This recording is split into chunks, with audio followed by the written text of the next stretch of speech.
কে কাদেরকে সহযোগিতা করে দিচ্ছে সেটা আমরা জানতে পারছি। সেই জন্যই তো আমরা আর অপেক্ষা করলাম না, বিজেপি তৃণমূলকে হারাতে হবে, সেই জন্য একাই কাঁধে দায়িত্ব তুলে নিলাম আমরা। উলুবেড়িয়ার লোকসভা প্রার্থী যিনি ছিলেন বহিরাগত বলা হয়েছে, আর তার সঙ্গে দ্বিতীয়বার এরপরে কোনো কাজ করে এলাকায় আপনাদের যদি এখানে প্রার্থী যদি কি কি কাজ আপনারা? প্রথম কথা বলি, এই বহিরাগত শব্দকে আমি পছন্দ করি না।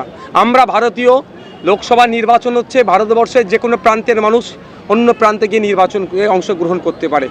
এটা যারা বহিরাগত বলছে এই শব্দটা আমি বিশ্বাস করি না। আমরা চাই কাজের মানুষ কতটা হবে। আমি একটা দায়িত্ব নিয়ে বলতে পারি, জনগণ যদি আমাদেরকে ভোট দিয়ে পার্লামেন্টে পাঠাই, অধ্যাপক এক্স বিএসএফ মফিকুল ইসলাম সাহেবকে আমরা দুয়ারে এমপি শিবির করব।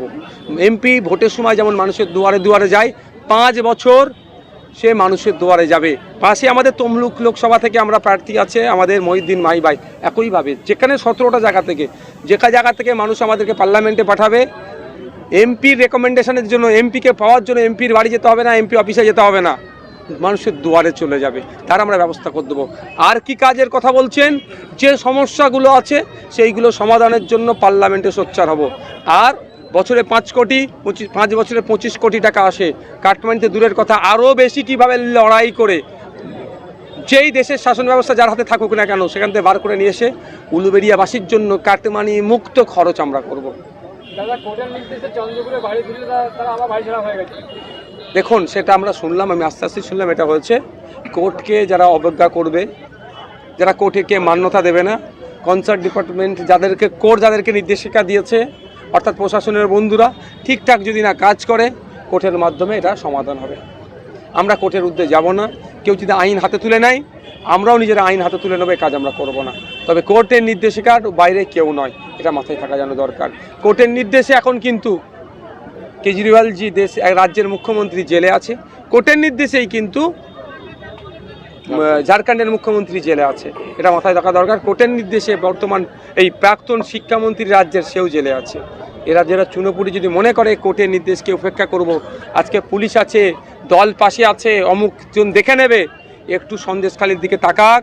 সন্দেশখালির মুকুটবিহীন বাদশাহ আজকে সে ক্রন্দনরত পিজন ভ্যানে, কারণ সে আগামীটাকে দেখতে পাচ্ছে, উপলব্ধি করতে পারছে। যে অন্যায় করেছিল, শাসকের ছত্রছায়া থেকে পুলিশের সহযোগিতা নিয়ে আজকে দল তার পাশ থেকে চলে গিয়েছে, আর পুলিশের সহযোগিতা আর পাবে না। তার নিজের লড়া এখন তাকে লড়ে নিতে হবে। কিন্তু যা কলে পড়েছে, এই কল থেকে বার হওয়ার আর কোনো লাইন নাই, জেলের ভাত খেতে হবে।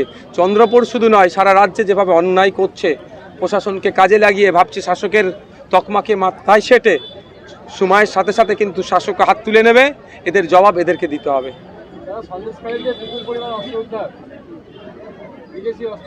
এখন কিছু হয়নি, যেটা দেখতে পাচ্ছেন এটা কিছুই নয়। কারণ এই সন্দেশখালী থেকে অস্ত্রশস্ত্র লোকজন নিয়ে এসে ভাঙড়ে পঞ্চায়েতের সময় হিংসা শওকত মোল্লা করেছিল। এমন বন্দুক নিয়ে এসেছিল, খালের ওপার থেকে গুলি করেছে, এপারে আমার ছেলেকে শহীদ করেছে।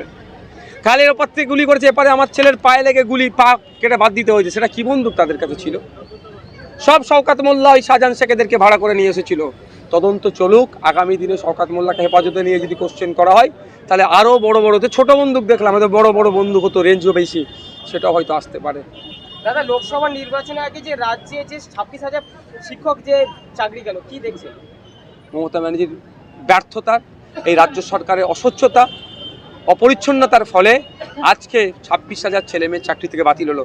এই 26,000-এর মধ্যে অনেকে টাকা দিয়ে চাকরি নিয়েছে, অনেকে সাদা খাতা জমা দিয়েছে, আবার অনেকে কারো পায়ে হাত ধরে, কারো অফিসের মধ্যে ঢুকে, দাদা আমি ভিন্ন রাজনীতি দল করলেও কি হবে, আমার চাকরিটা দিন, আমার কোটায় 2টো করে দেবেন না দাদা, এমনও উত্তর দিয়েছে যে তুমি তো আবার একটু পরে গিয়ে আমার নামে উল্টোপাল্টা বলবে, কিন্তু বলছে তাও দাদা আমাকে 2টো দিন। এ ধরনের সুপারিশেরও চাকরি ওখানে আছে। আবার আমার আপনার বাড়ির সন্তানেরা রাত দিন মেহনত করে মেধার ভিত্তিতে চাকরি পেয়েছে। অপদার্থ রাজ্য সরকারকে বারবার কোর্ট বলেছে, এসএসসিকে বারবার কোর্ট বলেছে স্বচ্ছতার লিস্ট দিন, কারা স্বচ্ছভাবে নিয়োগ হয়েছে, এরা দেয়নি। ফলে কি হচ্ছে, আজকে অযোগ্য যোগ্যরা সবাই বাতিল হয়েছে। আমি মনে করি মমতা ব্যানার্জি যদি ন্যূনতম দায়িত্বশীলতার পরিচয় দেন, তিনি এই যে ভুল করেছে এই দায়ী স্বীকার করে পদত্যাগ করুক। তবে কোর্টের কাছে আমরা আশা করছি, কোর্টের কাছ থেকে আমরা নাই পাবো, যারা মেধাযুক্ত তারা দ্রুত চাকরি ফিরে পাবে সে আমরা আশা করছি। দাদা, লোকসভা নির্বাচনে কি বিজেপি বলছে আপকি বার 400 বার এবং সেদিক থেকে রাজ্যে 25টা আসন বেঁধে দিয়েছে, কি বলবেন? রাজ্যের কথা আমি বলতে পারবো না। রাজ্যে তৃণমূল কংগ্রেসের বোঝাপড়ার মাধ্যমে সিট রফা হবে, এটা তৃণমূল ভালো বলতে পারবে আর বিজেপি ভালো বলতে পারবে। ওইদিকে মমতা ব্যানার্জিকে জিজ্ঞাসা করা দরকার, দিদি আপনি আপনার ভাইপোর জন্য কটা সিট ছাড়বেন। আর ওইদিকে শুভেন্দু অধিকারী মহাশয়কে জিজ্ঞাসা করা দরকার, ভাইপোকে জেলে পাঠাবার ভয় দেখিয়ে কটা সিট নেবেন, এরা বলতে পারবে। তবে আপকি বার 400 বার এই জুমলা ফেল হবে।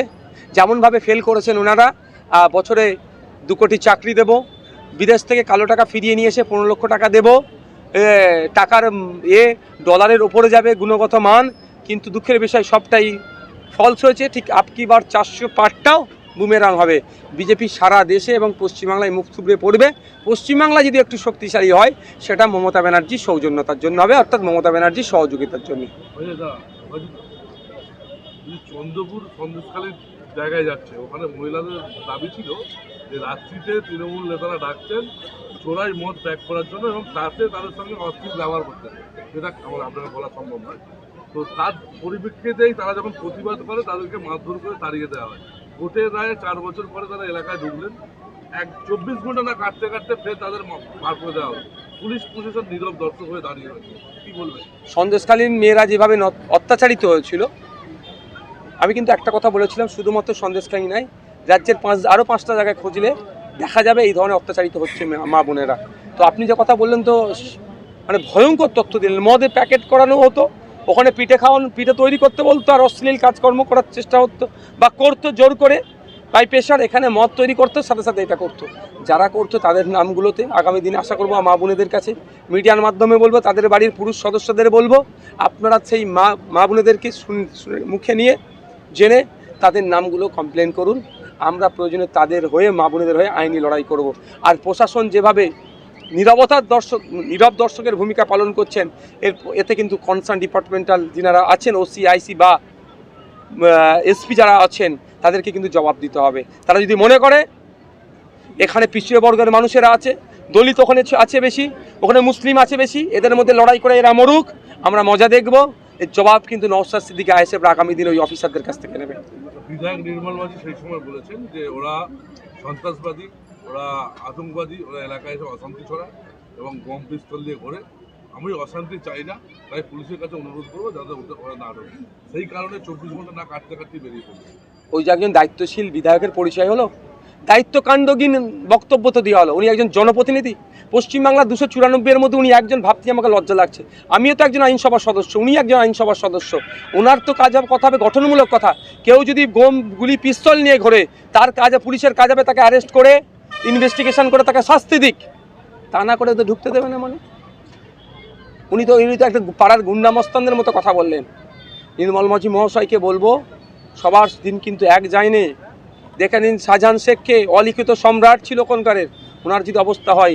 আর আপনার কথায় নির্মল মাঝির কথা ভুলে যাচ্ছি না। একটা সময় এই সন্তোষপুরকে নিয়ে, এই চন্দ্রপুরকে নিয়ে নোংরা রাজনীতি হয়েছে, হিংসার রাজনীতি হয়েছে, মারামারি রাজনীতি বারবার করে আসছে। আমি চন্দ্রপুরের আমি আপামার জনসাধারণের কাছে উদ্দেশ্যে বলবো, যার যেই দল করছে করুন, যে আপনারা নিজেদের মধ্যে মারামারি হানাহানিতে জড়িয়ে পড়বেন না। কেউ যদি অন্যায় করে বোমগুলি পিস্তল নিয়ে ঘুরে, প্রশাসন আছে তার বিরুদ্ধে আইনত ব্যবস্থা নেবে, আপনারা কেউ আইন হাতে তুলে নেবেন না। দাদা, উলুবেড়িয়া লোকসভা নির্বাচনে আইএসএফ একা লড়ছে, কি দেখছেন সাংগঠনিকভাবে? আপনি দেখতে পাচ্ছেন তো, এটা একটা সামান্য একটা এলাকার, এটা কোন এলাকা, এটা বিধানসভার নাম কি? দক্ষিণ উলুবেড়িয়া দক্ষিণ এলাকার একটা জনসভা। তাও সব জায়গাতে লোক এসে পৌঁছায়নি, ভয় দেখিয়েছে, চমকেছে, ধমকেছে। আর কাজের মানুষ দিন আনে দিন খায় আমাদের, যদি এই 1000-1000 লোক এসে উপস্থিত হয়, মানে বুঝতে পারছেন। আর আমাদের শুধু লোক নয়, আমাদের এবার সাইলেন্ট ভোটার হবে। জুন মাসের 4 তারিখে দেখবেন ইন্ডিয়ান সেকুলার ফ্রন্ট উলুবেড়িয়া সহ রাজ্যের বাকি 16টা জায়গায় কি অভূতপূর্ব রেজাল্ট করেছে, সাফল্য অর্জন করেছে, এই মানুষের দোয়া আশীর্বাদ ভোট নিয়ে। Thank you.